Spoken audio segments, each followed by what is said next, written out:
കൃഷ്ണ. എല്ലാവർക്കും മാധവത്തിലേക്ക് സ്വാഗതം. ഏകാദശിയാണ് ഷഡ്തില ഏകാദശി. നമ്മുടെ മാധവം എന്ന യൂട്യൂബ് ചാനലിന് ഒരു വാട്സപ്പ് ചാനൽ തുടങ്ങിയിട്ടുണ്ട്, വാട്സപ്പ് ഗ്രൂപ്പ്. ആ വാട്സപ്പ് ഗ്രൂപ്പിൻ്റെ ലിങ്ക് ഞാൻ ഡിസ്ക്രിപ്ഷനിൽ കൊടുത്തേക്കാം. നിങ്ങളെല്ലാവരും ആ ലിങ്കിൽ കയറുമ്പോൾ ജോയിൻ എന്ന് ചോദിക്കും. അപ്പോൾ ജോയിൻ എന്ന ആ ബട്ടൺ അമർത്തിയാൽ ആ വാട്സപ്പ് ഗ്രൂപ്പിലേക്ക് നിങ്ങളെല്ലാവരും ആഡാകും. അതുപോലെ തന്നെ കേരളത്തിൽ മാഘമേള നടക്കാൻ പോകുന്നു. മാഘമേളയുടെ ആ വാട്സപ്പ് ഗ്രൂപ്പിൻ്റെ ലിങ്കും ഞാൻ നമ്മുടെ മാധവത്തിൻ്റെ വാട്സപ്പ് ഗ്രൂപ്പിൽ ഷെയർ ചെയ്തിട്ടുണ്ട്. എല്ലാവരും ആ ലിങ്കിൽ കൂടി കയറി ആ ഗ്രൂപ്പിൽ കൂടി അംഗമാകണം. കാരണം അതിലൂടെ നമുക്ക് ധാരാളം നമ്മുടെ സനാതന ധർമ്മത്തെ പറ്റിയും ധാരാളം പൂജകളെ പറ്റിയുമൊക്കെ ഒരുപാട് അറിവുകൾ നമുക്ക് നേടാനായിട്ട് സാധിക്കും. അതുകൊണ്ട് ഈ 2 ഗ്രൂപ്പിലും എല്ലാവരും അംഗമാകണം. ഇനി മറ്റൊരു കാര്യം, ചിലർക്ക് ഗ്രൂപ്പിൽ എങ്ങനെ ചേരണം, വാട്സപ്പ് ഗ്രൂപ്പിൽ എങ്ങനെ ചേരണം എന്നുള്ള കാര്യം അറിയില്ല. അതുകൊണ്ട് അങ്ങനെ അറിയാത്ത ആരെങ്കിലും ഉണ്ടെങ്കിൽ അവരെ ഒന്നുകിൽ വീട്ടുകാരോട് ചോദിച്ചിട്ട് മറ്റുള്ള ആരോടെങ്കിലും ചോദിച്ചിട്ട് അവരെ കൊണ്ട് ചെയ്യിപ്പിക്കുക. ഇനി അതിനും സാധിക്കുന്നില്ലെങ്കിൽ നിങ്ങളുടെ മൊബൈൽ നമ്പർ കമൻ്റായിട്ട് രേഖപ്പെടുത്തുക. കൃത്യമായിട്ട് രേഖപ്പെടുത്തണം. അങ്ങനെ രേഖപ്പെടുത്തി കഴിഞ്ഞാൽ ഞാൻ ആ ഗ്രൂപ്പിലേക്ക് നിങ്ങളെ ആഡ് ചെയ്യാം. ഇത്രയും കാര്യങ്ങളാണ് നിങ്ങളോട് ആദ്യമേ പറയാനുള്ളത്. ഇനി നമുക്ക് ഏകാദശി വിവരങ്ങൾ നോക്കാം. ഏകാദശി തിഥി ആരംഭിക്കുന്നത് 2026 ജാനുവരി മാസം 13-ാം തീയതി 3:17 ഉച്ചകഴിഞ്ഞ് 3:17 മുതൽ 2026 ജാനുവരി മാസം 14-ാം തീയതി ഉച്ചകഴിഞ്ഞ് 5:52 വരെയാണ്. അതുകൊണ്ട് തന്നെ ഏകാദശിയും മഹാദ്വാദശിയും കൂടി ചേർന്ന് വരുന്ന ആ പുണ്യമായ ദിവസം അന്നാണ് നമ്മൾ വൈഷ്ണവ ഏകാദശിയായി ആചരിക്കുന്നത്. അത് 2026 ജാനുവരി മാസം 14-ാം തീയതി ബുധനാഴ്ച. ഇത്തവണത്തെ ഏകാദശിക്ക് ഷഡ്തില ഏകാദശി എന്നാണ് പറയുന്നത്. ഇന്നത്തെ ഈ വീഡിയോയിൽ ഏകാദശി എങ്ങനെ അനുഷ്ഠിക്കണം, പല സ്ഥലങ്ങളിലുമുള്ള ഏകാദശിയുടെ പാരണാ സമയങ്ങൾ, ചില സ്ഥലങ്ങളിൽ ഏകാദശി ദിവസത്തിന് വ്യത്യാസമുണ്ട്, അക്കാര്യങ്ങൾ, അതുപോലെ തന്നെ ഈ ഏകാദശിക്ക് എന്തുകൊണ്ടാണ് ഈ പേര് വന്നത് എന്നുള്ള കാര്യം, ഭഗവാന് എന്തൊക്കെ വഴിപാടുകൾ സമർപ്പിക്കണം എന്നുള്ള കാര്യം, ഈ ഏകാദശി ദിവസം പ്രത്യേകിച്ച് എന്തൊക്കെ കാര്യങ്ങൾ ചെയ്യണമെന്നുള്ള കാര്യം, ഹരിവാസര സമയം, അതുപോലെ തന്നെ കഥയും. ഓരോ ഏകാദശിക്കും ഓരോ കഥകളുണ്ട്. കഥ കേട്ട് കഥ പറഞ്ഞ് പ്രാർത്ഥിക്കണം, എങ്കിൽ മാത്രമേ ഏകാദശി പൂർത്തിയാവുകയുള്ളൂ. അപ്പൊ ഇത്രയും കാര്യങ്ങളൊക്കെയാണ് ഇന്നത്തെ ഈ വീഡിയോയിൽ ഉൾപ്പെടുത്തിയിരിക്കുന്നത്. അതുകൊണ്ട് തന്നെ എല്ലാവരും ക്ഷമയോടുകൂടി ഭക്തിയോടുകൂടി ഇരുന്ന് അവസാനം വരെ കേൾക്കണം. ഇത്തവണത്തെ ഏകാദശിക്ക് ഷഡ്തില ഏകാദശി എന്നാണ് പറയുന്നത്. ഈ ഏകാദശിയെ പറ്റി അർജുനൻ ഭഗവാൻ ശ്രീകൃഷ്ണനോട് ചോദിക്കുന്നുണ്ട്, അല്ലയോ മധുസൂദന, മാഘമാസത്തിലെ കൃഷ്ണപക്ഷ ഏകാദശിയെ പറ്റി അങ്ങൊന്ന് പറഞ്ഞു തരാമോ എന്ന് ചോദിക്കുമ്പോൾ ഭഗവാൻ അർജുനന് പറഞ്ഞു കൊടുക്കുന്നു എന്താണ് ഈ ഏകാദശിയുടെ പ്രത്യേകത എന്നുള്ള കാര്യം. ഭഗവാൻ പറയുകയാണ്, അല്ലയോ അർജുന, മാഘമാസത്തിലെ കൃഷ്ണപക്ഷത്തിലെ ഏകാദശിക്ക് ഷഡ്തില ഏകാദശി എന്നാണ് പറയുന്നത്. മനുഷ്യൻ ചെയ്ത എല്ലാ പാപങ്ങളും ഈ ഏകാദശി അനുഷ്ഠിച്ചാൽ തീരും എന്ന് പറയുന്നു. എന്നിട്ട് കൃഷ്ണൻ അർജുനനോട് പറയുകയാണ്, ഈ കാര്യം പണ്ട് ദളഭ്യൻ എന്ന ഒരു മുനി പുലസ്ത്യ മഹർഷിയോട് ചോദിക്കുന്നുണ്ട്. ദളഭ്യമുനി പുലസ്ത്യനോട് ചോദിക്കുകയാണ്, അല്ലയോ മാമുനെ, മനുഷ്യര് ഈ ഭൂമിയിൽ ധാരാളം പാപങ്ങൾ ചെയ്യുന്നു, അറിഞ്ഞും അറിയാതെയും ഒക്കെ ചെയ്യുന്നു. അവന്റെ കോപം കൊണ്ട്, അല്ലെങ്കിൽ അവന് ബുദ്ധിയില്ലാഞ്ഞിട്ട്, അല്ലെങ്കിൽ അവന്റെ സാഹചര്യങ്ങൾ കൊണ്ടൊക്കെ പലതരത്തിലുള്ള പാപങ്ങളും അവൻ ചെയ്യുന്നു.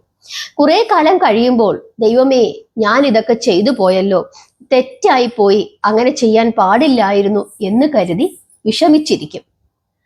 അങ്ങനെ ഒരു മനുഷ്യൻ അങ്ങനെ വിഷമിച്ചിരിക്കുമ്പോൾ, അവന് പശ്ചാത്താപം തോന്നുമ്പോൾ, അവൻ എങ്ങനെ ആ പാപങ്ങളിൽ നിന്ന് മോചനം ലഭിക്കും? അങ്ങൊന്ന് പറഞ്ഞു തരാമോ എന്ന് പുലസ്ത്യമുനിയോട് ചോദിക്കുമ്പോൾ പുലസ്ത്യമുനി അതിന് ഒരു മാർഗം പറഞ്ഞു കൊടുക്കുന്നു. അതിനുള്ള ഒരേ ഒരു മാർഗം ശ്രീഹരിയെ പ്രാർത്ഥിക്കുക എന്നുള്ളതാണ്, ഏകാദശി അനുഷ്ഠിക്കുക എന്നുള്ളതാണ്. അതിൽ തന്നെ ഏറ്റവും ശ്രേഷ്ഠമായി ഈ പാപമോചനത്തിനായി പുലസ്ത്യമുനി പറഞ്ഞു കൊടുക്കുന്നത് ഷഡ്തില ഏകാദശിയെ പറ്റിയിട്ടാണ്. ഇവിടെ ഷഡ് എന്ന് വെച്ചു കഴിഞ്ഞാൽ 6, തിൽ എന്നാൽ എള്ള് എന്നാണ്. എന്നിട്ട് പുലസ്ത്യൻ പറഞ്ഞു കൊടുക്കുന്നു, അന്നേ ദിവസം 6 രീതിയിൽ എള്ള് ഉപയോഗിക്കണം. പിന്നെ പറയുന്നു, ഭഗവാന് തേങ്ങയും സീതപ്പഴവും വെറ്റിലയും വഴിപാടായി സമർപ്പിക്കണം. സീതപ്പഴം കസ്റ്റേർഡ് ആപ്പിൾ, തേങ്ങ ഒന്നുകിൽ തേങ്ങാമുറിയായിട്ടോ അല്ലെങ്കിൽ തേങ്ങ കൊണ്ട് എന്തെങ്കിലും ലഡു അങ്ങനെ എന്തെങ്കിലും ഉണ്ടാക്കി സമർപ്പിക്കാം. പക്ഷെ ധാന്യവർഗ്ഗങ്ങളൊന്നും ചേർക്കരുത്. വെറ്റിലയായിട്ട് സമർപ്പിക്കാം. ഒന്നുകിൽ ഇത് 3 കൂടി സമർപ്പിക്കാം, അല്ലെങ്കിൽ അതിലേതെങ്കിലും 1 or 2 എണ്ണം സമർപ്പിക്കാം. എന്നിട്ട് പറയുന്നു, എള്ള് 6 രീതിയിൽ അന്നേ ദിവസം ഉപയോഗിക്കണം. ഏതൊക്കെയാണ് ആ 6 കാര്യങ്ങൾ? ഒന്നാമത്തേത് തിൽ സ്നാൻ, അതായത് എള്ളിൽ കുളിക്കുക. എങ്ങനെ കുളിക്കും? നമ്മൾ അതിരാവിലെ ഏകാദശി ദിവസം കുളിക്കും. ആ സമയത്ത് നമ്മൾ കുളിക്കുന്ന വെള്ളത്തിലേക്ക് കറുത്ത എള്ള് 1 or 2 മണി എള്ളിടുക. എന്നിട്ട് പ്രാർത്ഥിച്ചിട്ട് ആ ജലം ഉപയോഗിച്ച് കുളിക്കുക. അതാണ് തിൽ സ്നാൻ എന്നതുകൊണ്ട് ഉദ്ദേശിക്കുന്നത്. രണ്ടാമത്തേത് തിൽ ലേപൻ, എള്ള് ലേപനം ചെയ്യുക. അതായത് കറുത്ത എള്ള് മേടിച്ചിട്ട് വെള്ളത്തിലിട്ട് വെക്കുക, അതിനുശേഷം ഇത് നന്നായിട്ട് അരയ്ക്കുക. ഈ അരച്ച ലേപനം നമ്മുടെ ശരീരത്തിൽ മുഴുവൻ നമ്മൾ പെരട്ടി അതിനുശേഷം നമുക്ക് കുളിക്കാം. കുളിക്കുമ്പോൾ ചെറുപയറിന്റെ പൊടിയോ കടലപ്പൊടിയോ അങ്ങനെ എന്തെങ്കിലും ഉപയോഗിച്ച് കുളിക്കുന്നതായിരിക്കും നല്ലത്. കെമിക്കലുള്ള മറ്റു സാധനങ്ങൾ ഉപയോഗിക്കാത്തതാണ് ഉത്തമം. കാരണം എള്ളൊക്കെ നമ്മുടെ ശരീരത്തിൽ നന്നായിട്ട് അരച്ച് പുരട്ടി കഴിയുമ്പോൾ നമ്മുടെ ശരീരത്തിന് എന്തുണ്ടാകും? നല്ല മിനുമിനുപ്പുണ്ടാകും. പിന്നീട് പറയുന്നത് തിൽ ഹവൻ, എള്ള് ഹോമിക്കുക. പഴയ കാലത്തെ വീടുകളില് എന്തു ചെയ്യും? നല്ല ദിവസങ്ങളില് ഒക്കെ അവർ ഹോമം ചെയ്യും. ഇപ്പോൾ നമ്മൾ വീടുകളിൽ നമ്മളായി ഹോമം ഒന്നും ചെയ്യുന്നില്ല. അതുകൊണ്ട് മഹാവിഷ്ണു ക്ഷേത്രങ്ങളിൽ പോയിട്ട് തിലഹോമം ചെയ്യാൻ പറ്റുമോ എന്ന് ചോദിക്കുക. ചെയ്യുന്നെങ്കിൽ ചെയ്യിപ്പിക്കുക. ഇല്ലെങ്കിൽ വിളക്ക് തെളിയിക്കുന്ന സമയത്ത് എള്ളുതിരി തെളിയിച്ചാലും മതി. ഇവിടെ തിലഹോമം ചെയ്യുന്നത് പൂർവികർക്ക് വേണ്ടിയിട്ടാണ്. നമ്മുടെ വീട്ടിൽ മരിച്ചുപോയ ആരെങ്കിലും ഉണ്ടെങ്കിൽ അവരുടെ പേരും നാളും ഒക്കെ പറഞ്ഞ്, അതായത് മരിച്ചുപോയ നാള് പറഞ്ഞ് നമുക്ക് ഈ തിലഹോമം ചെയ്യിപ്പിക്കാവുന്നതാണ്. മഹാവിഷ്ണു ക്ഷേത്രങ്ങളിലാണ് ചെയ്യുന്നത്. പിന്നീട് തിൽ ഭോജൻ, എള്ള് ആഹാരത്തിൽ ഉൾപ്പെടുത്തുക. അന്നേ ദിവസം നമ്മൾ എന്ത് കഴിച്ചാലും അതില് അല്പം എള്ളു കൂടി ചേർത്ത് കഴിക്കുക. നമ്മൾ പഴങ്ങളാണ് കഴിക്കുന്നതെങ്കിൽ ആ പഴം അരിഞ്ഞ ഒരു പാത്രത്തിൽ ഇട്ടിട്ട് ആ കൂട്ടത്തില് കുറച്ച് കറുത്ത എള്ളു കൂടി ഒന്ന് വിതറി കഴിക്കുക. അല്ലെങ്കിൽ എള്ളുണ്ടയായിട്ട് കഴിച്ചാലും മതി. നമ്മൾ കഴിവതും വീട്ടിലുണ്ടാക്കി കഴിക്കുന്നതാണ്, എള്ളുണ്ടയായാലും നമ്മൾ വീട്ടിലുണ്ടാക്കി കഴിക്കുന്നതാണ് ഉത്തമം. പിന്നെ പറയുന്നു തിൽ ദാൻ, അതായത് എള്ള് ദാനം ചെയ്യണം. നമുക്ക് ആർക്കെങ്കിലും ദാനം ചെയ്യാൻ പറ്റുന്നുണ്ടെങ്കിൽ കുറച്ച് എള്ളു മേടിച്ച് അവർക്ക് കൊടുക്കാം, അല്ലെങ്കിൽ എള്ളെണ്ണയായിട്ട് കൊടുക്കാം, അല്ലെങ്കിൽ കുറച്ച് എള്ളുണ്ട മേടിച്ച് കുറച്ച് കുഞ്ഞുങ്ങൾക്ക് അല്ലെങ്കിൽ പ്രായമായ ആളുകൾക്കൊക്കെ കൊടുക്കാം. അങ്ങനെ എള്ള് ദാനം ചെയ്യണം. പിന്നീട് പറയുന്നു തിൽ ജൽ, എള്ള് കലർത്തിയ വെള്ളം പൂർവികർക്ക് കൊടുക്കുക. അതെങ്ങനെ കൊടുക്കും? നമ്മൾ ഒന്നുകിൽ ഒരു പാത്രത്തിൽ കുറച്ച് വെള്ളം എടുത്തിട്ട് ആ വെള്ളത്തിലേക്ക് കുറച്ച് എള്ള് ഇടണം. എന്നിട്ട് ഈ ജലം പുറത്തു കൊണ്ടുപോയി വെച്ചിട്ട് കാക്കയ്ക്കോ പ്രാവിനോ ഒക്കെ കൊടുക്കാം. ഇനി അതിന് സാധിക്കാത്ത ആളുകൾ എന്തു ചെയ്യണം? നിങ്ങൾ ഒരു കിണ്ടിക്കകത്ത് അല്ലെങ്കിൽ ഒരു പാത്രത്തിനകത്ത് കുറച്ച് വെള്ളം എടുത്ത് അതിനകത്തേക്ക് ഇതുപോലെ എള്ളിട്ടതിന് ശേഷം ഭഗവാന്റെ മുമ്പിൽ സമർപ്പിക്കുക. എന്നിട്ട് പൂർവികരെ ഓർത്ത് പ്രാർത്ഥിക്കുക, അല്ലെങ്കിൽ ബലികർമ്മങ്ങൾ ചെയ്യുക. ഇതാണ് ഇവിടെ ഉദ്ദേശിക്കുന്നത്. അപ്പൊ ഇത്രയും കാര്യങ്ങളാണ് 6 കാര്യങ്ങൾ. അതായത് എള്ളിൽ കുളിക്കുക, എള്ള് ലേപനം ചെയ്യുക, എള്ള് ഹോമിക്കുക, എള്ള് ആഹാരത്തിൽ ഉൾപ്പെടുത്തുക, എള്ള് ദാനം ചെയ്യുക, എള്ള് കലർത്തിയ വെള്ളം പൂർവികർക്ക് സമർപ്പിക്കുക. ഇതാണ് 6 കാര്യങ്ങൾ.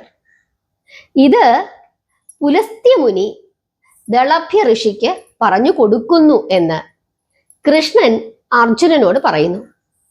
എന്നിട്ട് ഒരു കഥ കൂടി ഭഗവാൻ പറയുകയാണ്. അതായത് പണ്ട് ശ്രീഹരിയോട് നാരദനാണ് ഷട്ടില ഏകാദശിയെ പറ്റി ചോദിക്കുന്നത്. അപ്പോൾ മഹാവിഷ്ണു തന്നെ നാരദർക്ക് പറഞ്ഞു കൊടുക്കുന്നു ഷട്ടില ഏകാദശിയുടെ കഥ. അതായത് ഒരിക്കല് ഭൂമിയില് ഒരു കൃഷ്ണഭക്തയുണ്ടായിരുന്നു. ഒരു ബ്രാഹ്മണ സ്ത്രീയായിരുന്നു. അവര് വലിയ കൃഷ്ണഭക്തയായിരുന്നു. എപ്പോഴും ഭഗവാനെ പ്രാർത്ഥിച്ചു കൊണ്ടിരിക്കുമായിരുന്നു.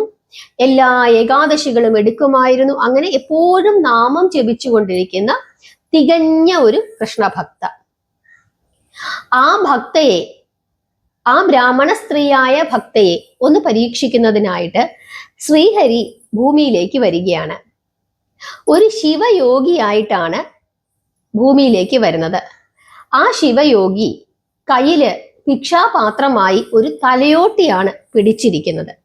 എന്നിട്ട് ഈ തലയോട്ടിയും കൊണ്ട്, ഭിക്ഷാപാത്രമായ ഈ തലയോട്ടിയും കൊണ്ട് ഒരു ശിവയോഗിയുടെ രൂപത്തിൽ ഭഗവാൻ ശ്രീകൃഷ്ണൻ, അതായത് മഹാവിഷ്ണു, ഈ ഭക്തയായ ബ്രാഹ്മണ സ്ത്രീയുടെ അടുക്കലേക്ക് വന്നിട്ട് ഭിക്ഷയാചിക്കുന്നു. ഈ ശിവയോഗിയുടെ രൂപവും കയ്യിലുള്ള ഈ തലയോട്ടിയും ഒക്കെ കണ്ടപ്പോൾ ഈ ഭക്തയ്ക്ക് ഒട്ടും ഇഷ്ടപ്പെട്ടില്ല, ആട്ടി ഓടിച്ചു. പക്ഷെ അതൊന്നും വകവെക്കാതെ വീണ്ടും ശിവയോഗി ഭിക്ഷ ചോദിച്ചു. അതും കൂടെ കണ്ടപ്പോൾ ഈ കൃഷ്ണഭക്തയ്ക്ക്, ഈ ബ്രാഹ്മണ സ്ത്രീക്ക് വളരെയധികം ദേഷ്യം തോന്നുകയും അവര് അകത്തു ചെന്നിട്ട് കുറച്ച് കളിമണ്ണെടുത്ത് കുഴച്ച് ഈ പാത്രത്തിൽ ഇട്ട് കൊടുക്കുകയും ചെയ്തു. ശിവയോഗി ഒന്നും മിണ്ടിയില്ല. അതും കൊണ്ട് നേരെ വൈകുണ്ഠത്തിലേക്ക് പോയി. കുറച്ചു കഴിഞ്ഞപ്പോ ഈ ഭക്ത നോക്കുമ്പോ അവരുടെ വീട് മുഴുവൻ മണ്ണ് കൊണ്ടുണ്ടാക്കിയ ഒരു വീടായി മാറി.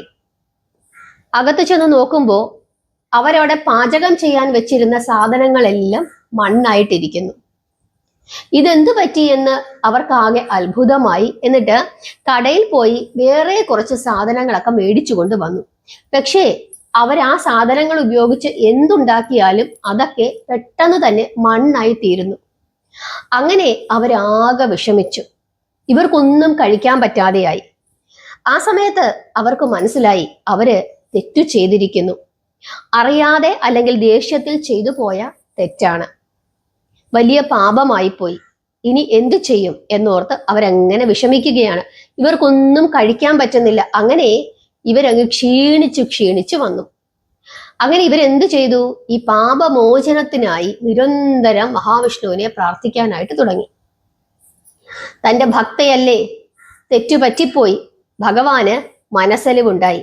ഭഗവാൻ ഇവരുടെ മുമ്പില് പ്രത്യക്ഷപ്പെടുന്നു. എന്നിട്ട്, ഞാൻ തന്നെയാണ് വന്നത്, പക്ഷേ നീ എൻ്റെ ഭക്തയാണ്, എല്ലാ ഏകാദശികളും അനുഷ്ഠിക്കും, എപ്പോഴും എന്നെ പ്രാർത്ഥിച്ചുകൊണ്ടിരിക്കും, എൻ്റെ നാമങ്ങൾ ജപിച്ചുകൊണ്ടിരിക്കും.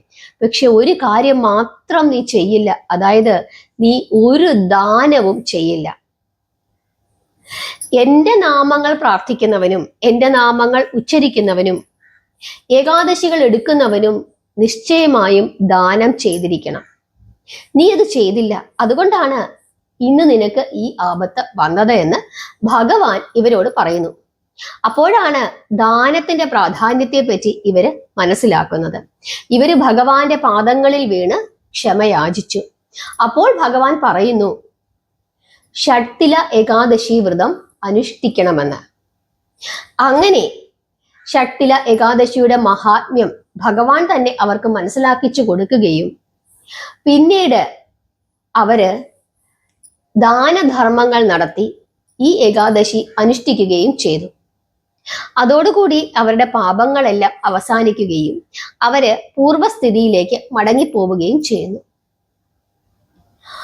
അതിനുശേഷം അവര് തികഞ്ഞ ഒരു ദാനധർമ്മം ചെയ്യുന്ന ഒരു പരമഭക്തയായി തീർന്നു. ഈ കഥ ദാനധർമ്മത്തിന്റെ പ്രാധാന്യത്തെ പറ്റി ഭഗവാൻ മഹാവിഷ്ണു നാരദർക്ക് പറഞ്ഞു കൊടുക്കുന്നു.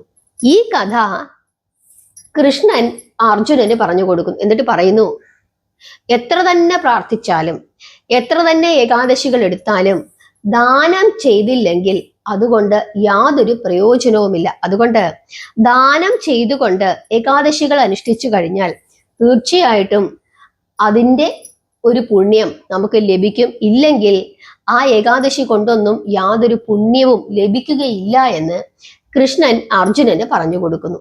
ഇതാണ് ഷട്ടില ഏകാദശിയുടെ കഥ. നിങ്ങൾ പാരണ വീടുന്ന സമയത്ത് ഈ കഥ ഇങ്ങനെ പറയണം, ഞാനിപ്പോ പറഞ്ഞതുപോലെ പറയണം. എന്നിട്ട് എങ്ങനെയാണോ ഭഗവാനെ ആ ബ്രാഹ്മണ സ്ത്രീയുടെ, അവിടുത്തെ ഭക്തയായ ആ ബ്രാഹ്മണ സ്ത്രീയുടെ പാപങ്ങളെല്ലാം തീർത്തത്, അതുപോലെ എൻ്റെ പാപങ്ങളും തീർത്തു തരയണമേ എന്ന് മഹാവിഷ്ണുവിനോട് നമ്മൾ അപേക്ഷിക്കണം. ഇങ്ങനെയാണ് പാരണ സമയത്ത് നമ്മൾ പ്രാർത്ഥിക്കേണ്ടത്. ഇതാണ് ഏകാദശിയുടെ കഥ. ഇനി ഏകാദശി എങ്ങനെ അനുഷ്ഠിക്കാം? ഏകാദശിയുടെ തലേ ദിവസം സ്വാഭാവികമായും എല്ലാവരും ഒരിക്കൽ ഉണ്ണണം. പിന്നീട് ഏകാദശി ദിവസം പണ്ട് കാലങ്ങളിൽ ഗോതമ്പൊക്കെ കേരളത്തിൽ കഴിക്കുമായിരുന്നു. എങ്കിലും വൈഷ്ണവ ഏകാദശിയെ സംബന്ധിച്ചിടത്തോളം വൈഷ്ണവ ഏകാദശി അനുഷ്ഠിക്കുന്ന ആരും തന്നെ ഒരു തരത്തിലുള്ള ധാന്യവർഗ്ഗങ്ങളും ഉപയോഗിക്കാറില്ല. അരി, ഗോതമ്പ്, റാഗി, തിന ഇങ്ങനെയുള്ള ഒരു സാധനങ്ങളും, ഓട്സ് ഇങ്ങനെയുള്ള ഒരു സാധനങ്ങളും ഉപയോഗിക്കാറില്ല. ചെറുപയറ്, കടല ഇതൊന്നും ഉപയോഗിക്കത്തില്ല. പിന്നെ എന്തൊക്കെ ഉപയോഗിക്കാം?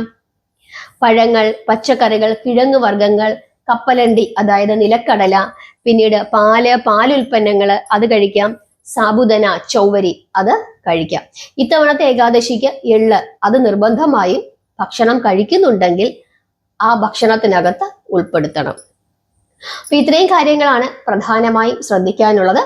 അങ്ങനെ പരമാവധി സമയം പ്രാർത്ഥിക്കുകയും ദാനങ്ങൾ ചെയ്തുകൊണ്ട് ഭഗവാന്റെ കഥകൾ കേട്ടുകൊണ്ട് ഭഗവാന്റെ കഥകൾ പറഞ്ഞു കൊടുത്തുകൊണ്ട് ഭഗവാന്റെ കഥകൾ പ്രചരിപ്പിച്ചുകൊണ്ട് ഏകാദശി അനുഷ്ഠിക്കണം. പിറ്റേ ദിവസം കൃത്യസമയത്ത് തന്നെ പാരണ വീടണം. എങ്ങനെയാണ് പാരണ വീടേണ്ടത്? നമ്മൾ രാവിലെ ആ പാരണ സമയത്ത് ഒന്നുകിൽ കുളിച്ച് വിളക്ക് തെളിയിച്ച് നമ്മൾ എന്ത് ചെയ്യണം? പ്രാർത്ഥിക്കണം. നാമം ജപിച്ച് പ്രാർത്ഥിക്കണം, കഥ പറയണം, ഭഗവാനെ നമസ്കരിക്കണം, ഭഗവാന് നൈവേദ്യങ്ങൾ സമർപ്പിക്കണം, കിണ്ടിയില് ജലം സമർപ്പിക്കണം. പഴങ്ങളായിക്കോട്ടെ അല്ലെങ്കിൽ മധുര പലഹാരങ്ങളായിക്കോട്ടെ, നമുക്കിഷ്ടം എന്താണോ ഭഗവാന് സമർപ്പിക്കാൻ പറ്റുന്നത് അത് പാരണാ സമയത്ത് സമർപ്പിക്കണം. അതിനുശേഷം കഥ പറഞ്ഞ് പ്രാർത്ഥിച്ചതിനു ശേഷം തീർത്ഥം സേവിച്ച് നമുക്ക് ഏകാദശി അവസാനിപ്പിക്കാം. അതല്ല ക്ഷേത്രത്തിലാണ് പോകുന്നതെങ്കിൽ ക്ഷേത്രത്തിൽ ഈ സമയത്ത് പ്രാർത്ഥിച്ച് തീർത്ഥം സേവിച്ച് ഏകാദശി അവസാനിപ്പിക്കാം. ഇങ്ങനെയാണ് ചെയ്യേണ്ടത്. കഥ പറയണം, കഥ പറഞ്ഞ് തന്നെ പ്രാർത്ഥിക്കണം. ഇത്രയും കാര്യങ്ങളാണ് ഏകാദശിയുമായി ബന്ധപ്പെട്ട് നമ്മൾ അറിയാനുള്ളത്. ഏകാദശി പുഴുക്കുണ്ടാക്കാം. ആ സമയത്ത് ഉള്ളി, വെളുത്തുള്ളി അതൊന്നും ചേർക്കരുത്.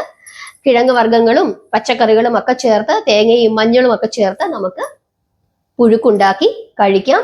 അതല്ല ഉപവസിക്കണമെങ്കിൽ ഉപവസിക്കാം, ജലം മാത്രം കുടിച്ചിരിക്കണമെങ്കിൽ അങ്ങനെ ചെയ്യാം. പാലും പഴങ്ങളും കഴിച്ചിരിക്കാം, പാല് മാത്രം കഴിച്ചിരിക്കാം, പഴങ്ങൾ മാത്രം കഴിച്ചിരിക്കാം. നമ്മുടെ ആരോഗ്യസ്ഥിതിക്കും സാഹചര്യത്തിനും അനുസരിച്ച് എങ്ങനെ വേണമെന്നുള്ളത് നമ്മൾ തീരുമാനിക്കുക.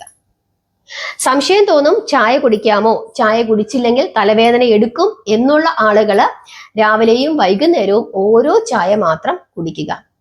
പീരീഡ്സ് ആയിരിക്കുന്നവര്, ഗർഭിണികള്, ആണുങ്ങൾ, അങ്ങനെ ഒരു സംശയം വന്നു, ആണുങ്ങൾക്ക് എടുക്കാമോ? എല്ലാവർക്കും എടുക്കാം.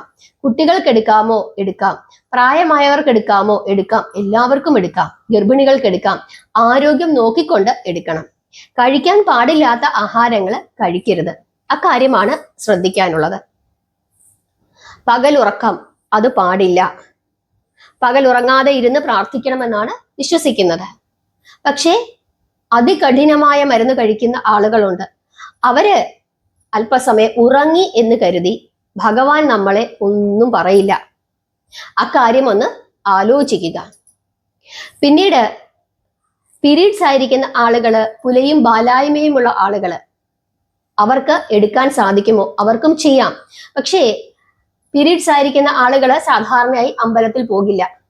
അവര് പൂജാമുറിയിൽ കയറില്ല. അവർക്ക് എന്താണ് ചെയ്യാൻ പറ്റുന്നത്? നാരായണ നാമം ജപിച്ചുകൊണ്ട് അവർക്കവരുടെ മുറികളിൽ ഇരിക്കാം. അവർക്കവരുടെ ജോലികൾ ചെയ്യാം.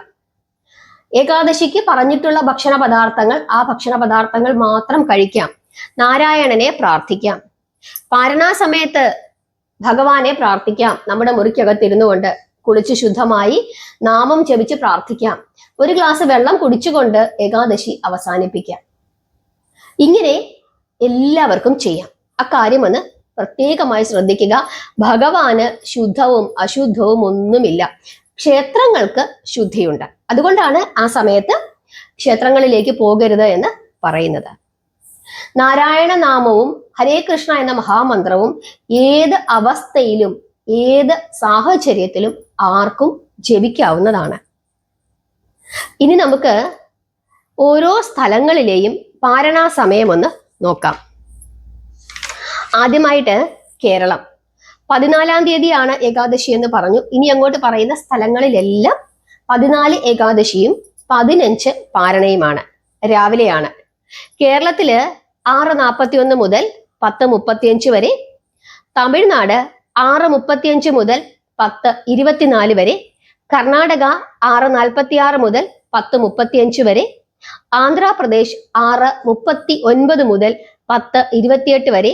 തെലുങ്കാന 6:50 മുതൽ 10:34 വരെ. ഗോവ 7:05 മുതൽ 10:51 വരെ. ഒറീസ 6:25 മുതൽ 10:06 വരെ. മഹാരാഷ്ട്ര 7:15 മുതൽ 10:57 വരെ. മധ്യപ്രദേശ് 7:04 മുതൽ 10:41 വരെ. ഗുജറാത്ത് 7:33 മുതൽ 11:10 വരെ. ഡൽഹി 7:15 മുതൽ 10:45 വരെ. കാശ്മീർ 7:33 മുതൽ 10:58 വരെ. വെസ്റ്റ് ബംഗാൾ 6:19 മുതൽ 9:57 വരെ. ആസാം 6:12 മുതൽ 9:45 വരെ. ഡെറാഡൂൺ 7:15 മുതൽ 9:20 വരെ. ഛത്തീസ്ഗഡ് 6:43 മുതൽ 10:23 വരെ. ജാർഖണ്ഡ് 6:33 മുതൽ 10:10 വരെ. ലക്നൗ UP 6:57 മുതൽ 10:29 വരെ. രാജസ്ഥാൻ 7:17 മുതൽ 10:50 വരെ. പഞ്ചാബ് 7:31 മുതൽ 10:57 വരെ. ബീഹാർ 6:37 മുതൽ 10:12 വരെ. ഹരിയാന 7:18 മുതൽ 9:23 വരെ. ഹിമാചൽ പ്രദേശ് 7:20 മുതൽ 9:25 വരെ. ആൻഡമാൻ നിക്കോബാർ ഐലൻഡ്സ് 5:43 മുതൽ 9:33 വരെ. ഇനി ദുബായ്. ദുബായില് 7:06 മുതൽ 10:41 വരെ. അബുദാബി 7:08 മുതൽ 10:44 വരെ. ബഹ്റിൻ 6:27 മുതൽ 10 മണി വരെ. കുവൈറ്റ് 6:43 മുതൽ 10:13 വരെ. റിയാദ് സൗദി അറേബ്യ 6:39 മുതൽ 10:15 വരെ. ദോഹ ഖത്തർ 6:21 മുതൽ 9:56 വരെ. ഷാർജ 7:06 മുതൽ 10:41 വരെ. ഒമാൻ 6:51 മുതൽ 10:27 വരെ. എഡിൻബർഗ് സ്കോട്ട്ലാൻഡ് 8:34 മുതൽ 11:06 വരെ. UK മാഞ്ചസ്റ്റർ 7:15 മുതൽ 9:46 വരെ. അർമേനിയ 8:23 മുതൽ 11:35 വരെ. ബെർലിൻ ജർമ്മനി 8:10 മുതൽ 10:54 വരെ, ലിബിയ 8:10 മുതൽ 11:35 വരെ, നൈജീരിയ 6:50 മുതൽ 10:43 വരെ, സ്വീഡൻ 8:30 മുതൽ 10:48 വരെ, ഇറ്റലി 7:35 മുതൽ 10:45 വരെ, സിംഗപ്പൂര് 7:12 മുതൽ 11:13 വരെ, ചൈന 7:12 മുതൽ 10:29 വരെ, മാലിദ്വീപ്സ് 6:18 മുതൽ 10:16 വരെ, മലേഷ്യ 7:24 മുതൽ 11:23 വരെ, പോണ്ടിച്ചേരി 6:35 മുതൽ 10:25 വരെ, സാംബിയ 5:48 മുതൽ 10:07 വരെ, ഇസ്രായേൽ 7:35 മുതൽ 10:45 വരെ, സൗത്ത് ആഫ്രിക്ക 5:51 മുതൽ 10:34 വരെ, ഫിൻലാൻഡ് 9:09 മുതൽ 11:23 വരെ, ജോർജിയയിൽ 8:25 മുതൽ 11:35 വരെ, ഉഗാണ്ട 6:56 മുതൽ 10:58 വരെ, ന്യൂയോർക്ക് അമേരിക്ക 7:18 മുതൽ 9:46 വരെ, കാനഡ 7:39 മുതൽ 9:46 വരെ, ജോർദാനില് 7:37 മുതൽ 11:03 വരെ, മാൾട്ട 7:12 മുതൽ 10:32 വരെ, ന്യൂസിലാൻഡ് 7:58 മുതൽ 11:02 വരെ, റഷ്യ 8:49 മുതൽ 11:23 വരെ, ഫിലിപ്പൈൻസ് 6:25 മുതൽ 10:12 വരെ, അയർലൻഡ് 8:32 മുതൽ 11:14 വരെ. ഇനി സാൻ ഫ്രാൻസിസ്കോ, അവിടെ 13-ാം തീയതിയാണ് ഏകാദശി, 14-ന് പാരണ വീടണം, 14-ാം തീയതി രാവിലെ 10 മണി മുതൽ 10:58 വരെയാണ് സമയം. മറ്റൊരു സ്ഥലം വാൻകോവർ, ബ്രിട്ടീഷ് കൊളംബിയ, 13-ാം തീയതി ഏകാദശി, 14-ന് പാരണ, രാവിലെ 10 മണി മുതൽ 10:57 വരെയാണ് സമയം. മറ്റൊരു സ്ഥലം ഓസ്ട്രേലിയയില് 15-ന് ഏകാദശി, 16 പാരണ, 16-ാം തീയതി രാവിലെ 6:13 മുതൽ 10:53 വരെയാണ് പാരണ സമയം. അപ്പൊ ഇത്രയും സ്ഥലങ്ങളാണ് നമുക്ക് വ്യത്യാസമായിട്ടുള്ളത്. ആ സ്ഥലങ്ങളൊന്ന് മനസ്സിലാക്കി വെച്ചുകൊള്ളണം. ഇനി നമുക്ക് ഹരിവാസര സമയം എന്ന് പറഞ്ഞാൽ ഏകാദശിയെ സംബന്ധിച്ചിടത്തോളം ഏറ്റവും പ്രധാനപ്പെട്ട സമയമാണ്. അതായത് ശ്രീഹരിയെ മഹാലക്ഷ്മിയോടൊത്ത് പ്രാർത്ഥിക്കുവാൻ ഏറ്റവും ശ്രേഷ്ഠമായ സമയമാണ് ഹരിവാസര സമയം. ഇത്തവണ ഹരിവാസര സമയം വരുന്നത് 14-ാം തീയതി ഉച്ചയ്ക്ക് 12:05 മുതൽ 15-ാം തീയതി വെളുപ്പിന് 12:29 വരെയാണ്. ഇതാണ് ഏറ്റവും ശ്രേഷ്ഠമായ സമയം.